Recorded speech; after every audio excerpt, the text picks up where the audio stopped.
नमस्कार दोस्तों, धर्म रहस्य चैनल में आप सभी का एक बार फिर से स्वागत है।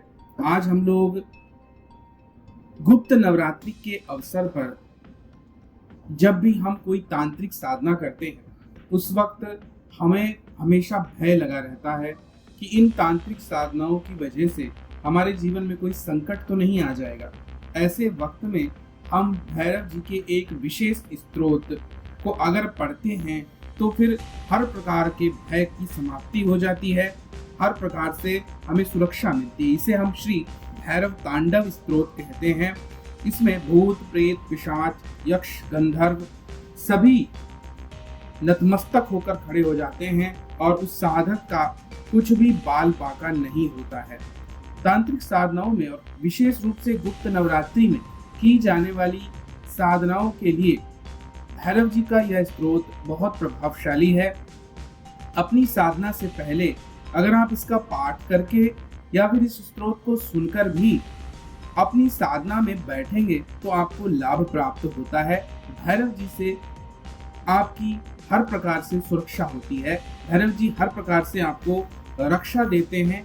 आपके जीवन की ही नहीं, आपको हर प्रकार की जो भी तांत्रिक साधनाओं से होने वाली गुप्त यातनाएं हैं उनसे भी रक्षा भगवान भैरव करते हैं। तो इस भैरव स्तोत्र को, जिसको हम श्री भैरव तांडव स्तोत्र कहते हैं, इसको आप गुप्त नवरात्रि में अवश्य ही किसी भी साधना से पहले एक बार अवश्य पढ़ें। और अगर आपको ज्यादा समस्या हो रही है तो इसे एक माला पढ़ के फिर साधना में बैठेंगे तो फिर किसी भी प्रकार का भय परेशानी आपको नहीं रहेगी। आप सब प्रकार से सुरक्षित रहेंगे। हालांकि मानसिक रूप से या दृश्य दिखाकर या फिर आपको भ्रमित करके शक्तियां विभिन्न प्रकार के अपने प्रयोग जारी रखेंगी, लेकिन वह वास्तविक रूप से आपका नुकसान नहीं कर पाती हैं। इसीलिए भैरव तांडव स्तोत्र की बड़ी महिमा बताई गई है। आखिर भैरव जी के इस स्तोत्र की साधना करने के लिए क्यों कहा जाता है? आपको ये बात पता होगी कि भैरव जी माता काली के पुत्र कहे जाते हैं। उनका संबंध माता काली से विशेष रूप से जुड़ा हुआ है। इसके अलावा माता के जितने भी स्वरूप हैं उनके साथ उनके भैरव विद्यमान रहते हैं, क्योंकि माता काली की कृपा उन सभी स्वरूपों को प्राप्त है। और भैरव जी क्योंकि पुत्र माने जाते हैं, इसलिए माता सदैव अपने पुत्र के साथ विराजमान होती हैं और अपने पुत्र का विशेष ध्यान रखती हैं। इसीलिए तांत्रिक साधनाओं में हम इनके पूजन को अवश्य करते हैं। अगर आप माता की साधना के साथ में भैरव जी का कोई ना कोई स्तोत्र पूजन मंत्र नहीं करते हैं तो आप सफल नहीं हो सकते। इसीलिए भैरव जी के मंत्रों का जाप करना उस वक्त बड़ा ही अनिवार्य माना जाता है। तांत्रिक संबंधों की जहां तक बात की जाए तो भैरव जी माता काली के प्रधान गण माने जाते हैं और गणों के राजा होते हैं, यानी कि भूत प्रेत पिशाचों की जो सेना होती है उनके जो स्वामी है वह भैरव जी माने जाते हैं।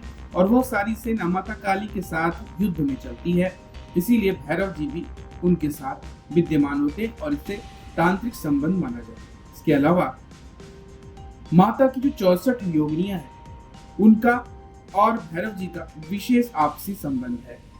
जहां 64 योगिनी होंगी वहां पर भैरव जी की साधना अवश्य करनी चाहिए, क्योंकि भैरव जी और 64 योगिनी एक ही तत्व है, अलग अलग स्वरूपों में। स्त्री तत्व के रूप में 64 योगिनियों से बहुत सारी भैरवियां हमें देखने को मिलती हैं और देवीय भैरवियां जितनी होती हैं वह 64 योगिनियों के साथ विराजमान होती हैं।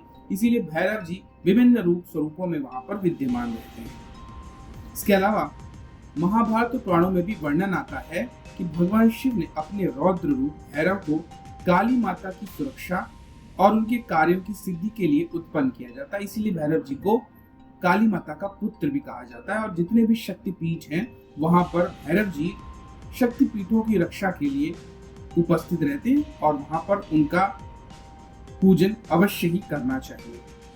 इसके अलावा माँ संहार और रक्षण की देवी मानी जाती है और भैरव जी भी संहार के देवता हैं, इसीलिए वह उनके साथ विद्यमान रहते हैं।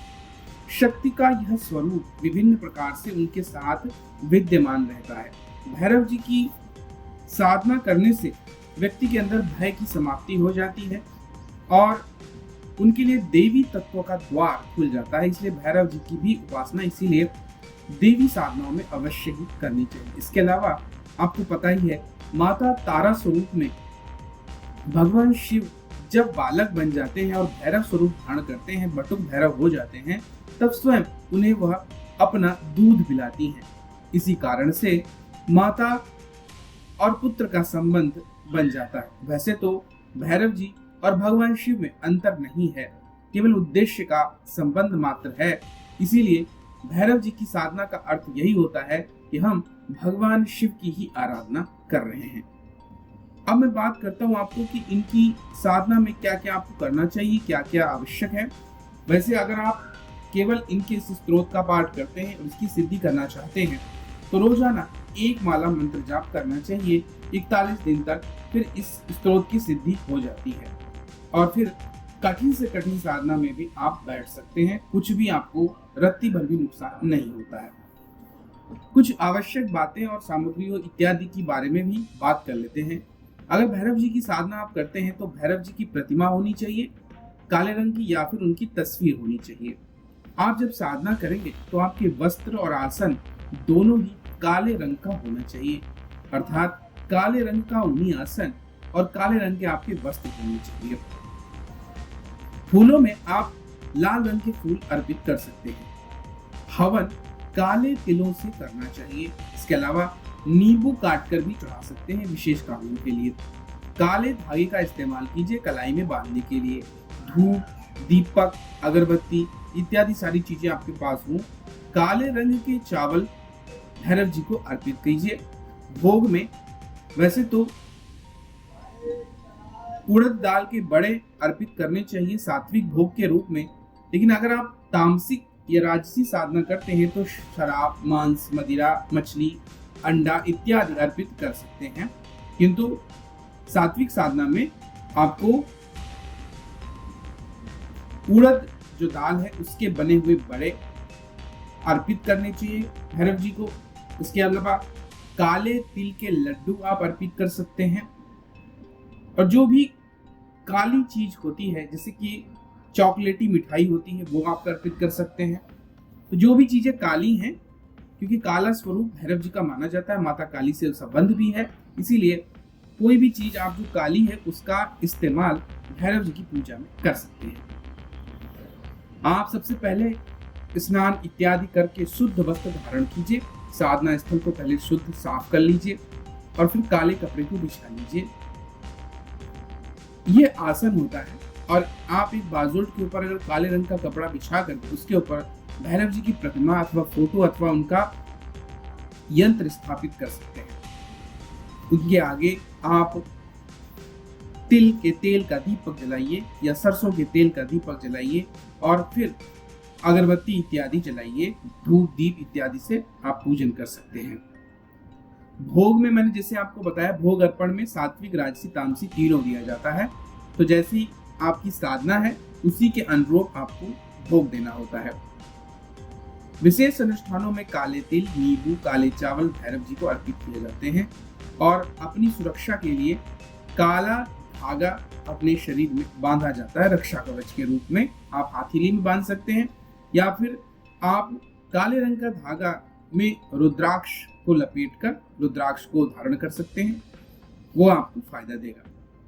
ध्यान लगा करके ही भैरव जी की साधना करनी चाहिए और भैरव जी सकाम देवता है, इसलिए भैरव जी की साधना निष्काम भाव से नहीं करते, कोई ना कोई भावना रख के ही आपको भैरव जी की साधना करनी चाहिए।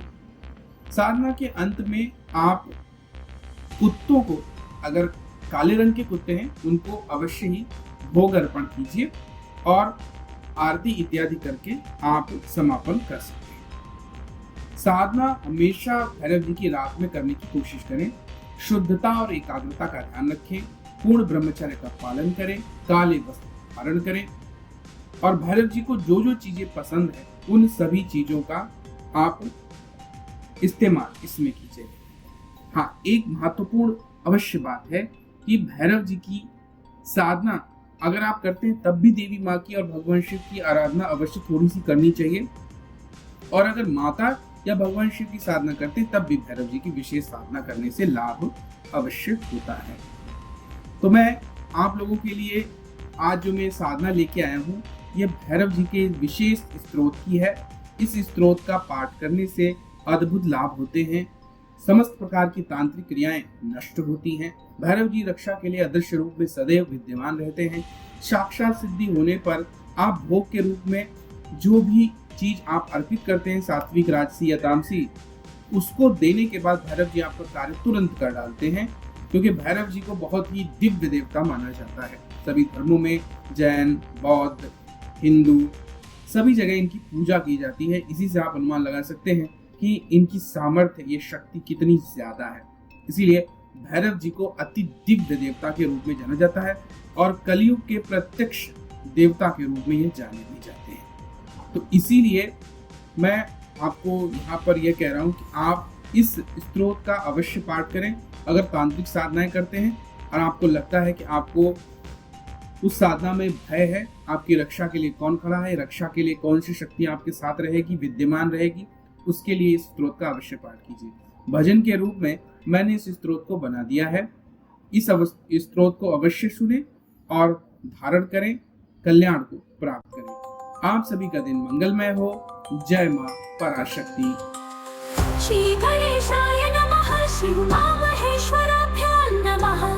श्री गुरवे नमः। श्री भैरवाय नमः। श्री भैरव तांडव स्तोत्रम ओम चंडम प्रतिचंडम करधुतदंडम कृतरिपुखंडम सौख्यकरम लोकम सुखयंतम विलसितवंतम प्रकटितदंतम नृत्यकरम डमरुध्वनि शंखम तरलवतं सम्मधुरहसंतं लोकबरम भज भज भूतेशं प्रकटमहेशं भैरववेशं कष्टहरम् चर्चित सिंदूरं घनभुविदूरं दुष्टविदूरं श्रीनिकरं किंकिणिगणरावं त्रिभुवनपावं खर्परसावं पुण्यभरं करुणामय वेशं सकल सुरेशं मुक्त सुकेशं पापहरं भज भज भूतेशं प्रकटमहेशं श्रीभैरववेशं कष्टहरम् कलिमल संहारं मदन विहारं फणिपतिहारं शीघ्रकरं कलुषं शमयन्तं परिभृतसन्तं मत्तदृगन्तं शुद्धतरं गतिनिन्दितकेशं नर्तनदेशं स्वच्छकशं सन्मुण्डकरं भज भज भूतेशं प्रकटमहेशं श्रीभैरववेशं कष्टहरम्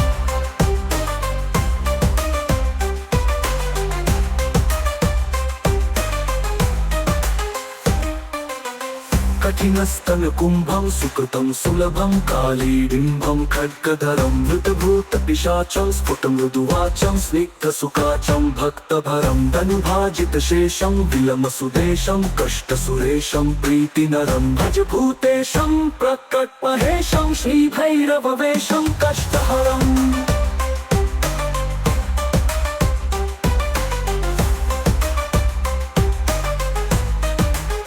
ललितानन चंद्रं सुमन वितंद्रं बोधितमंद्रं श्रेष्ठवरं सुखिताखिल लोकं परिगत शोकं शुद्ध विलोकं पुष्टिकरं वरदाभयहारं तरलिततारं शुद्ध विदारं पुष्टिकरं भज भज भूतेशं प्रकटमहेशं श्रीभैरववेशं कष्टहरम् सकलायुधभारं विजनविहारं सुश्रविशारं भ्रष्टमलं शरणागतपालं मृगमदभालं सञ्जितकालं श्रेष्ठबलं पदनूपुरसिञ्जं त्रिनयनकञ्जं गुणिजनरञ्जं कुष्ठहरम् भज भूतेशं प्रकटमहेशं श्रीभैरववेशं कष्टहरम् मर्तयितुसुरावं प्रकटितभावं विश्वसुधावं ज्ञानपदं रक्तांशुकजोषं परिकृतदोषं नाशितदोषं सन्मतिदं कुटिलभ्रुकुटीकं ज्वरधननीकं विसरन्धीकं प्रेमभरं भज भज भूतेशं प्रकटमहेशं श्रीभैरववेशं कष्टहरम्